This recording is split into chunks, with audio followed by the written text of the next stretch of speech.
How did an Anglo-Saxon king go from dying while fighting the Vikings to becoming a saint revered throughout the Middle Ages? We'll discuss that today on Footnoting History.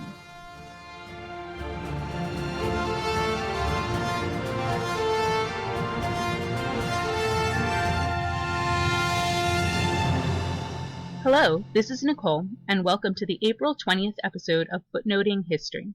This morning we'll be looking at the death and legacy of the 9th century king, Saint Edmund. In 870, a Viking army led by Ivar the Boneless and his brother Halfdan fought against and killed the East Anglian king Edmund. The campaign in which Edmund was killed was part of a larger Viking occupation of Anglo-Saxon England. Although we tend to think of the Vikings as raiders and pillagers, by the mid-9th century they began to establish permanent winter bases in England so that they would not have to return to Scandinavia each year, and soon after they turned towards large-scale occupation and conquest. Our main source from the period, the Anglo-Saxon Chronicle, states that a great Viking army, intent on conquering the Anglo-Saxon kingdoms, entered England in 865. Edmund's death and the Viking conquest of East Anglia was just one such victory. By 874, only the kingdom of Wessex remained independent, and in 875 the Vikings prepared for their second invasion of it. Luckily for the Anglo-Saxons, and for Edmund's memory, in 878 the king of Wessex, Alfred the Great, defeated the Viking army, stopping the Viking advance. Alfred and subsequent Anglo-Saxon kings would later push the Northmen back and consolidate their rule over what became a unified Anglo-Saxon England. So how did this Anglo-Saxon king, who died fighting the Vikings, come to be venerated as a saint in the Catholic Church? Apart from the brief entry for the year 870 in the Anglo-Saxon Chronicle, most of the details of his life and death come from the account by Abbo of Fleury, who wrote the first life of the saint in the later 10th century. Abbo recounted the tale of Edmund's martyrdom in his Life of Saint Edmund, written initially in Latin but also translated into Anglo-Saxon. In it he recounts that he heard the tale from Saint Dunstan, who had heard it from Edmund's own sword-bearer at the court of King Ethelstan. This could be chronologically possible, but just barely. What seems to be important for Abbo is that there was a reliable eyewitness to the events, and that it was transmitted via a reliable source. According to the life's account of the martyrdom, Edmund told the Viking messenger that he would submit to the Danes only if they converted to Christianity, which they clearly would not do. Edmund therefore refused to fight against the Danes in order to save the lives of his people, and equally refused to submit to non-Christians. While Abbo noted Edmund's refusal to fight the Danes, the Anglo-Saxon Chronicle stated that he brought an army against them and was killed in the fighting. In Abbo's account, the Danes thus tied Edmund to a tree, shot him with many arrows, and beheaded him, hiding his head in thick brambles.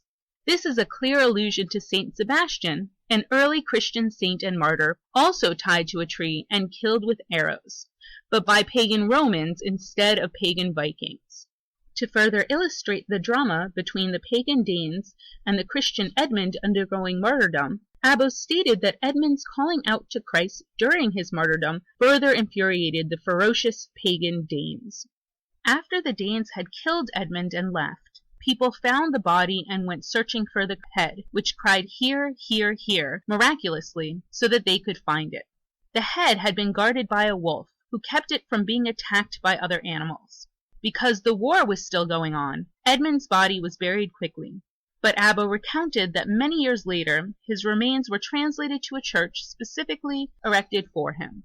When the tomb was opened, the people discovered that instead of decomposing normally, or even having his head remain separate, his body had miraculously reattached to his head, which only had a thin red line where his head and body had initially been severed, the mark of a true saint.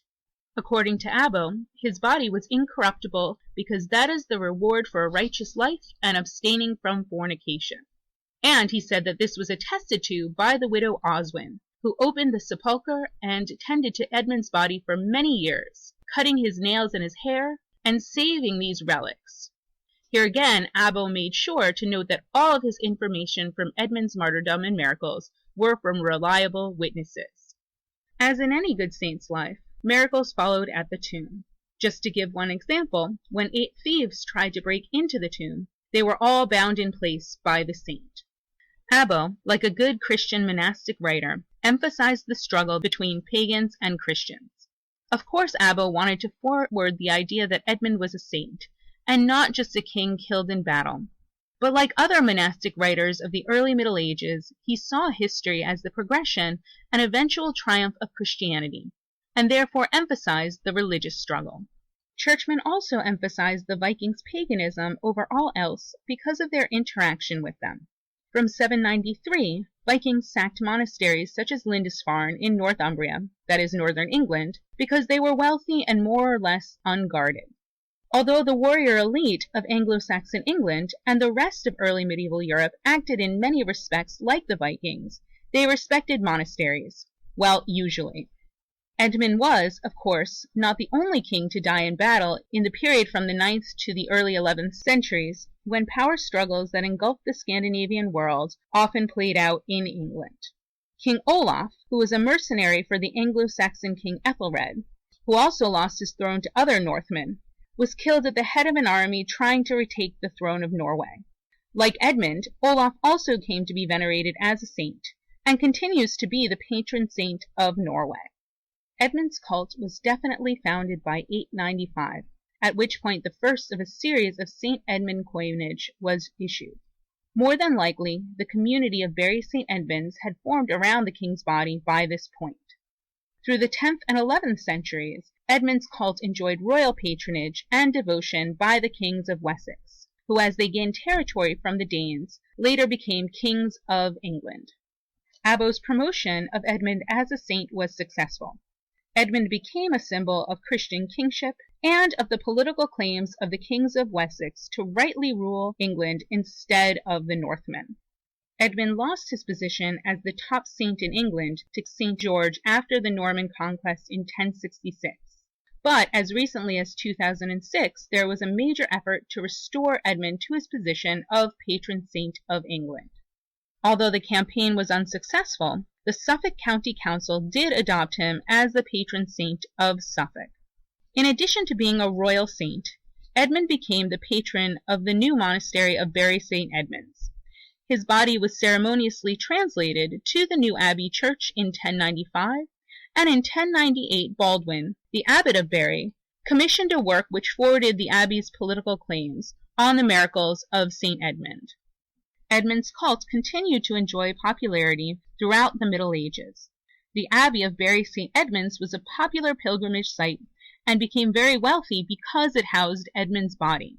His battle even continued to be borne in battle, including at the famous Battle of Agincourt in 1415. And that is how a relatively obscure East Anglian king became a Christian martyr revered throughout the Middle Ages and up to the present day. This has been Footnoting History. If you liked our podcast, be sure to check us out on the web at footnotinghistory.com, where you can find links to our Facebook page and Twitter feed, as well as information on upcoming podcasts. Join us next week, when we'll be talking about the facial reconstruction of a young girl from ancient Greece. Until then, remember, the best stories are always in the footnotes. See you next week!